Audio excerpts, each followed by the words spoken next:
오늘도 주님이 주시는 은혜와 평강이 여러분들과 함께 하시길 주님의 이름으로 축복합니다. 오늘 본문은 고린도 교회에서 일어난 바울에 대한 비판을 변호하는 내용이 나옵니다. 다시 말해 지금까지 봐왔던 구장과는 확연히 다른 분위기가 느껴지게 됩니다. 이러한 갑작스러운 어조의 변화 때문에 많은 학자들이 이제 10장 이후의 부분을 별개의 편지로 보기도 하는데요. 그 정도로 바울의 어조가 강력해진 이유는 무엇입니까? 그것은 바울이 거짓 사도라는 명목 하에 총체적 공격을 받고 있기 때문에 그렇습니다. 우리는 이렇게 바울을 공격하는 사람들의 정체가 무엇인지 정확하게 밝히긴 어렵습니다. 다만 바울이 자신이 변호하는 내용을 통해서 참 그리스도인이란 누구인가, 정말 참 그리스도의 사도는 어떠한 사람인지를 알아갈 수 있습니다. 여러분들도 이러한 것들을 염두에 두시면서 무엇이 진정으로 예수님을 따르고 높이는 길인지에 대해서 생각해보는 시간이 되시길 바랍니다. 먼저 1절과 2절을 보겠습니다. 나 바울은 그리스도의 온유하심과 관대하심을 힘입어 여러분을 권면합니다. 내가 얼굴에 마주대하고 있을 때에는 여러분에게 유순하나 떠나 있을 때에는 여러분에게 강경하다고들 합니다. 내가 여러분에게 청하는 것은 내가 가서 여러분을 대할 때에 강경하게 대해야 할 일이 없게 해달라는 것입니다. 그러나 우리가 육정을 따라서 처신한다고 여기는 사람들에게는 나는 확신을 가지고 담대하게 대하려고 생각합니다. 여기서 우리는 바울이 당하고 있는 공격이 무엇인지를 알 수 있습니다. 그것은 바울의 인성, 곧 성품에 문제가 있다고 하는 겁니다. 1절을 보면 비판자들의 공격이 나옵니다. 얼굴을 마주대하고 있을 때에는 여러분에게 유순하나 떠나 있을 때에는 여러분에게 강경하다는 겁니다. 다시 말해 바울은 겉다르고 속다른 사람이라는 겁니다. 여러분, 어떤 사람을 이간질할 때 가장 쉬운 방법이 무엇입니까? 그 사람은 앞뒤가 다르다라고 얘기하는 겁니다. 야, 그 친구 너 앞에서는 착한 척하지만 뒤에 가면 굉장히 성질 구린 친구야 라는 식으로 얘기하는 겁니다. 여러분, 지금 바울이 그렇게 인성을 공격당하고 있는데요. 거기에 대해서 바울은 뭐라고 변호합니까? 1절 맨 앞에 써 있습니다. 나 바울은 그리스도의 온유하심과 관대하심을 힘입어서 라고 말합니다. 바울은 자신을 변호할 때 자기 자신의 공을 가지고 변호하지 않습니다. 바울은 뭐라고 얘기하냐? 내가 갖고 있는 이 성품은 그리스도의 온유하심과 관대하심을 힘입고 있다라고 얘기합니다. 여러분, 이것이 참된 그리스도인의 인성입니다. 여러분, 우리 모두는 사실 한결같지 않죠. 우리의 어떤 성품, 인성은 사람들이 볼 때와 보지 않을 때 차이가 납니다. 다른 사람들 볼 필요가 없습니다. 우리 스스로를 돌아보면 쉽게 알 수 있습니다. 그렇다면 우리는 그리스도인으로서 어떻게 살아가야 합니까? 그것은 바울처럼 그리스도의 온유하심과 관대하심을 힘입어서 살아가야 합니다. 우리는 비록 악하고 연약하지만 다른 사람들을 대하고 또한 자기 자신에 대해서도 그리스도의 성품을 힘입어 살아가는 것입니다. 이것이 바울이 말한 변호입니다. 다음으로 바울을 향한 공격을 또 살펴보겠습니다. 지금 바울은 자신이 일을 처리할 때 육정을 따라서 처신한다고 하는 공격이 들어왔습니다. 그 내용이 2절부터 6절까지 나옵니다. 제가 읽겠습니다. 그러나 우리가 육정을 따라서 처신한다고 여기는 사람들에게는 나는 확신을 가지고 담대하게 대하려고 생각합니다. 우리가 육신을 입고 살고 있습니다마는 육정을 따라서 싸우는 것이 아닙니다. 싸움에 쓰는 우리의 무기는 육체의 무기가 아니라 하나님 앞에서 견고한 요새라도 무너뜨리는 강력한 무기입니다. 우리는 궤변을 무찌르고 하나님을 아는 지식을 가로막는 모든 교만을 쳐부수고 모든 생각을 사로잡아서 그리스도께 복종시킵니다. 그리고 여러분이 온전히 순종하게 될 때에는 우리는 모든 복종하지 않는 자를 처벌할 준비가 되어 있을 것입니다. 여러분, 이 부분을 제가 쉽게 풀어드리겠습니다. 현재 바울의 대적자들이 바울을 공격하는 내용은 무엇이냐? 바울은 하나님의 원칙이 아니라 세상의 원리를 따라서 자신의 일들을 처리하고 있다는 겁니다. 그것이 육정을 따라서 처신한다는 얘기입니다. 여러분, 세상의 원리는 무엇이죠? 세상의 원리는 약육강식입니다. 승자 독식주의입니다. 사실 세상에는 그래서 원칙이 없습니다. 무슨 수를 쓰든지 이기면 장땡인 겁니다. 세상을 보면 어떻습니까? 무법천지죠. 강자가 곧 법이 됩니다. 승리한 사람에 의해서 역사가 쓰여지는 세상입니다. 이것이 바로 육정을 따라서 싸우는 삶입니다. 하지만 바울은 3절에서 분명하게 얘기합니다.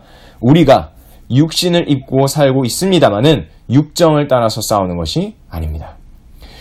여러분, 우리가 이 무법천지의 세상에 살고 있는 것은 맞습니다. 그런데 그리스도인은 어떻게 따라야 되느냐? 그 세상의 원리에 따라 싸우는 것이 아니라 4절을 보십시오. 싸움에 쓰는 우리의 무기는 육체의 무기가 아니라 하나님 앞에서 견고한 요새라도 무너뜨리는 강력한 무기입니다. 바울은 다시 강조합니다. 우리는 어떻게 살아야 되느냐?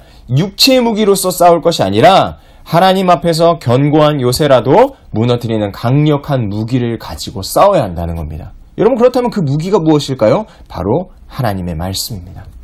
우리는 성령의 검, 곧 주님의 말씀을 가지고 세상에서 싸우면서 살아가야 합니다.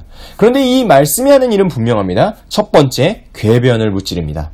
두 번째, 하나님을 아는 지식을 가로막는 모든 교만을 쳐부숩니다. 마지막 세 번째, 모든 생각을 사로잡아 그리스도께 복종시킵니다.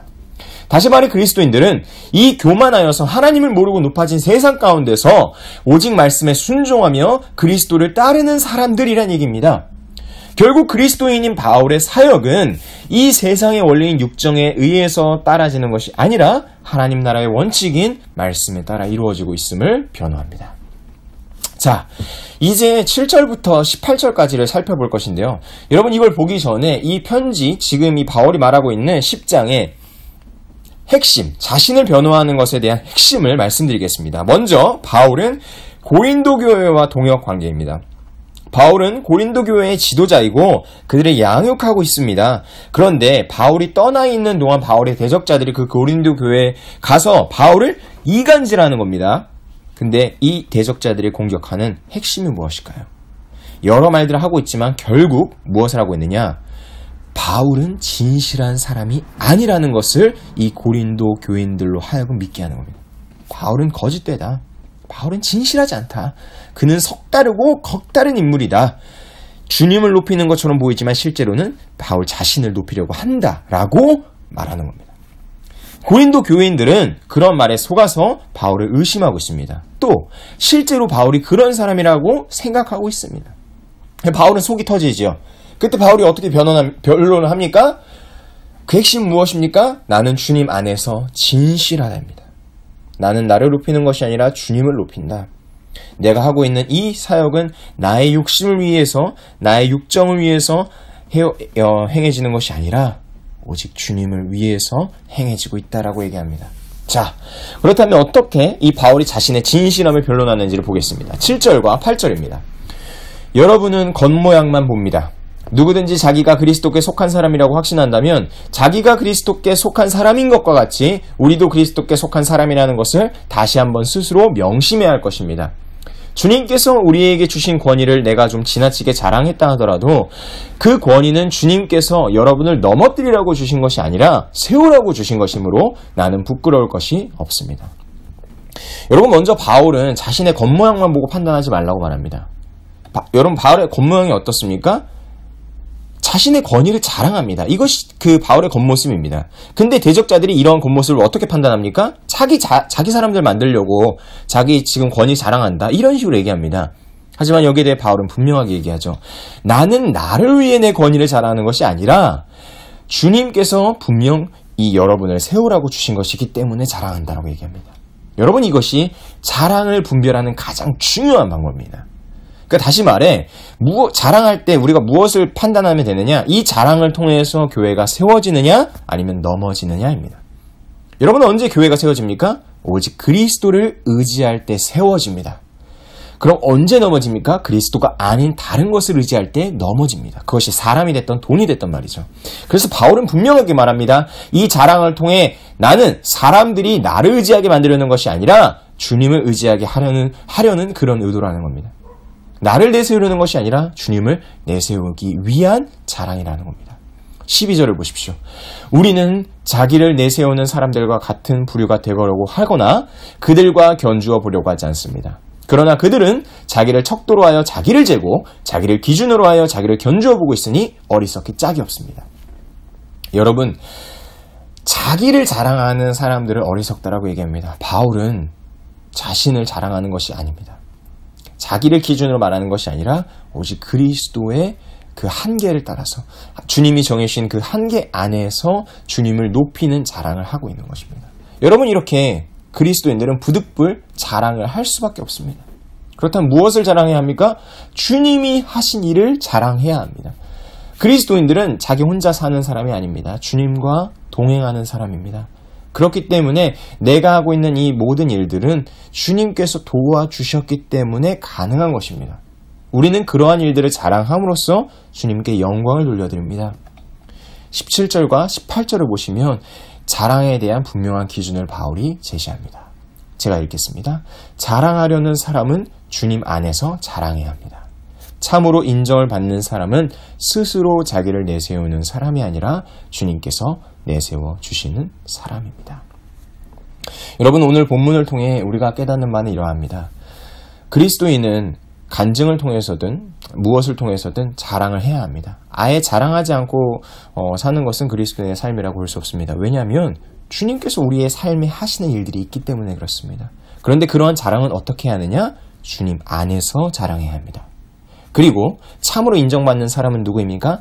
자기 스스로를 내세우는 사람이 아니라 주님께서 내세워 주시는 사람입니다. 이러한 자랑, 또한 이러한 인정받는 사람이 있을 때 그리스도의 교회는 세워지게 되어 있습니다. 여러분들의 삶도 마찬가지입니다. 나의 삶이 세워지고 있는가, 넘어지고 있는가 판단하는 기준은 딱 하나입니다. 내가 그리스도인으로서 주님을 내세우고 있는가, 아니면 나를 내세우고 있는가. 이렇게 자신을 돌아보시면서 오늘 하루도 주님만 높이시는 하루 되시길 주님의 이름으로 축복합니다. 아멘.